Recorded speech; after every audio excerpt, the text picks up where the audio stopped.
Olá, seja muito bem-vindo a mais uma aula do nosso curso. Eu me chamo Valdir César e na aula de hoje nós vamos implementar o endpoint para atualização de uma ordem de serviço. Bora para o código. Aqui em OS Resource, abaixo de Create, eu vou criar o método então. Ele vai ser um public response entity. Aí o tipo dele vai ser um OSDTO. E eu vou chamar esse método de update. Então, abre e fecha chaves aqui. E em cima desse nosso método, nós vamos adicionar a notação put mapping, uma vez que vai ser uma requisição HTTP do tipo put para atualização de uma ordem de serviço, né?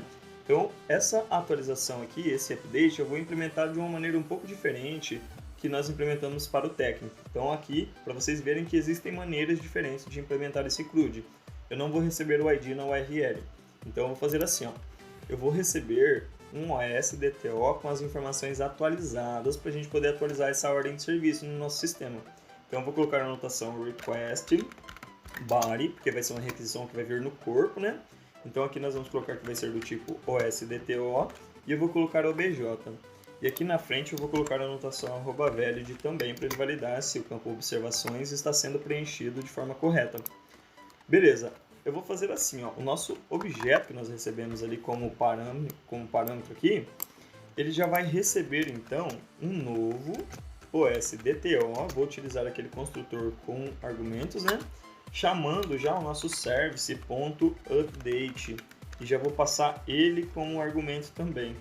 Então assim, ó, ele já vai chamar o nosso método update lá, que vai retornar uma ordem de serviço para a gente, e ele já vai fazer a conversão para uma ordem de serviço DTO. Então eu vou salvar aqui, vou clicar nessa lâmpada, ele vai criar aqui o método para a gente, só que ele cria abaixo do nosso método fromDTO. Vou recortá-lo daqui e vou colocar abaixo do create para a gente seguir essa linha de raciocínio. Vou tirar essas duas linhas aqui então, e a primeira coisa que eu vou verificar é se realmente essa ordem de serviço que foi passada como argumento existe na nossa base de dados.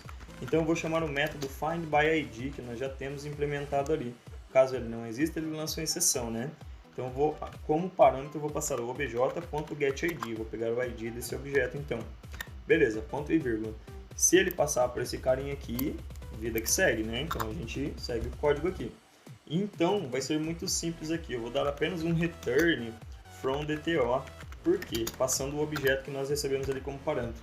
Porque esse from DTO, ele recebe um objeto de transferência e ele instancia uma nova ordem de serviço do pacote domain e seta os valores dessa ordem de serviço DTO que chegou aqui para essa nossa nova ordem de serviço.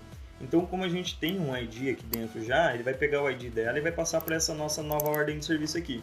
Quando a gente dá um repository.save e ele vê que já tem um ID dentro dessa nossa new obj, que é do tipo ordem de serviço do pacote domain, ele vai verificar, olha, já tem um ID, então é uma atualização, ele já consegue verificar isso de forma automática.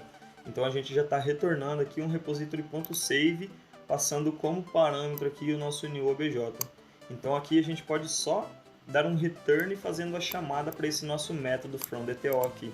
Então se a gente salvar aqui, a gente vai voltar lá no nosso OS Resource e aqui a gente vai dar um return response entity, aí ponto ok, aí deixa eu apagar esse null aqui dentro e no corpo da nossa resposta o nosso objeto.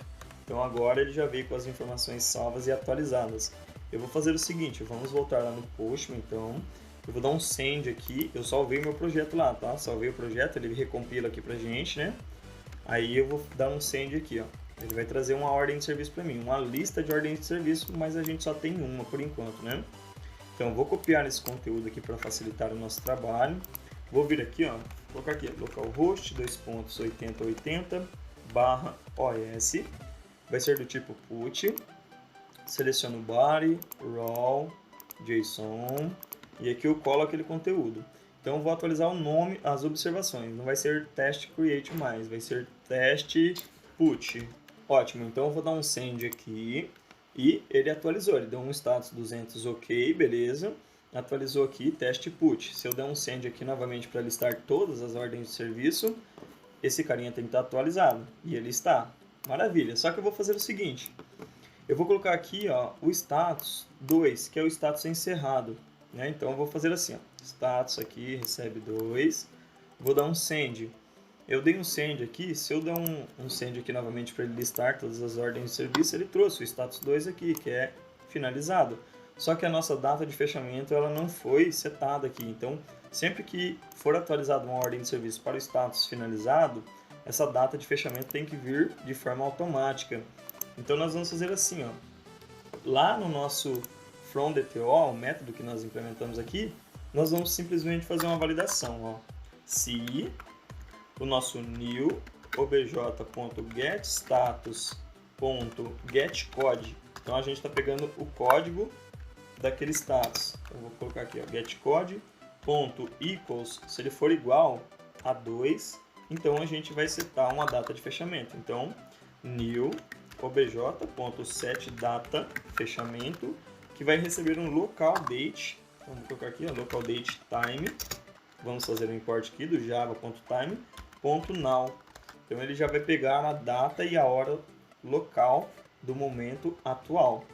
Então aqui a gente simplesmente fez uma validação. Olha, se essa nossa nova ordem de serviço, que está recebendo os valores aqui da nossa ordem de serviço DTO, né?